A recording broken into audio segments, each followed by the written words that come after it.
అందరికీ నమస్కారం. ఈరోజు మనం తెలుసుకోబోతున్న స్టోరీ స్నేహంలో అపార్థం. పిల్లలు శివ, కార్తీక్, అమృత, కవితలు చాలా క్లోజ్ ఫ్రెండ్స్.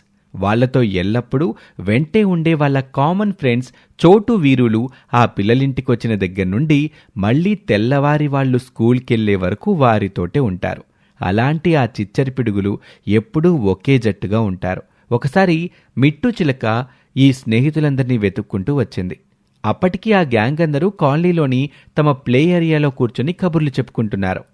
హాయ్ మిత్రులారా, అందరూ బాగున్నారా? మిట్టు, ఏంటి చాలా కాలం తర్వాత మమ్మల్ని కలవటానికి వచ్చావు? అలా అనుకు శివ. తనకి మనతో స్నేహం కన్నా వాళ్ళ చిలకల నాయకుడు, అదే తన క్లోజ్ ఫ్రెండ్ ఉన్నాడు కదా, తను చెప్పే మాటల్ని వినడమే ఇంపార్టెంట్ అనుకుంటా. తనే మనతో స్నేహం మానేమని చెప్పుండొచ్చు. అందుకే కదా చాలా రోజుల నుండి మనల్ని కలవడం లేదు మిట్టు. అయ్యో అమ్ము, అలా అంటావేంటి?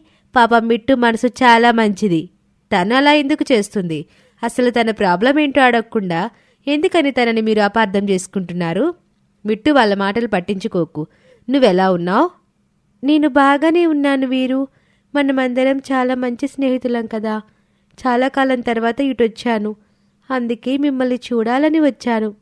అసలు ఇన్నాళ్ళు ఎక్కడికి వెళ్ళిపోయావు మిట్టు?